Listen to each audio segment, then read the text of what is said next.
पहाड़ों में बारिश का दौर जारी है। बारिश के बाद जो नदी नाले हैं वो उफान पे हैं। आप अलकनंदा नदी को देख सकते हैं। अलकनंदा नदी पिछले एक हफ्ते से लगातार विकराल रूप धारण करके बह रही है। अलकनंदा नदी ने इन दिनों अपना मूल स्थान छोड़ा हुआ है और नदी अपने मूल स्थान से तकरीबन 30 मीटर दूर बह रही है। आप यहाँ देख सकते हैं जो अलकनंदा नदी का मूल बहाव क्षेत्र है वो उस साइड है, लेकिन इन दिनों नदी पूरी फैलती हुई काफ़ी मीटर दूर तक बह रही है। आप ये शिव मूर्ति को देख सकते हैं कि यह शिव मूर्ति अलकनंदा नदी से तकरीबन 20 मीटर दूर है। जो इस मूर्ति की ऊंचाई है वह तकरीबन 15 फीट है, लेकिन नदी के बढ़ते जल स्तर के बीच नदी पूरी तरीके से जलमग्न हो चुकी है। आप देख सकते हैं कि जो शिव मूर्ति है, शिव मूर्ति का सिर्फ ऊपरी भाग ही पानी में दिखाई दे रहा है।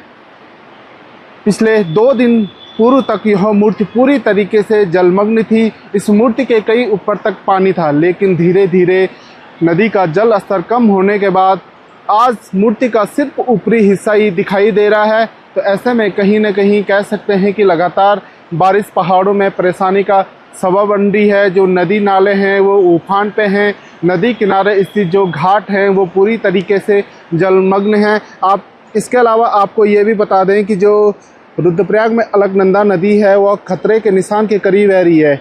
आप देख सकते हैं यहाँ रुद्रप्रयाग में जो नदी का खतरे का निशान है वह 627 मीटर है, लेकिन इन दिनों अलकनंदा नदी 625 मीटर से अधिक बह रही है। तो ऐसे में प्रशासन अलर्ट है। जो नदी किनारे रह रहे लोग हैं, इसके अलावा जो तीर्थयात्री नदी किनारे जाते हैं उनकी आवाजाही पर पूर्ण तरह रोक लगाई गई है। प्रशासन लगातार अलर्ट कर रहा है। बारिश तेज होते ही और नदी का जल स्तर बढ़ते ही लोगों को अलर्ट किया जा रहा है और लोगों से नदी किनारे स्थित घरों को खाली कराया जा रहा है। गर्मियों की छुट्टी होने वाली थी, मेरे पापा आने वाले थे, तो हम लोग सभी खुश थे। तो मैं एक बेड पे चढ़ के डांस कर रहा था, लेकिन वो पहले ही आ गए।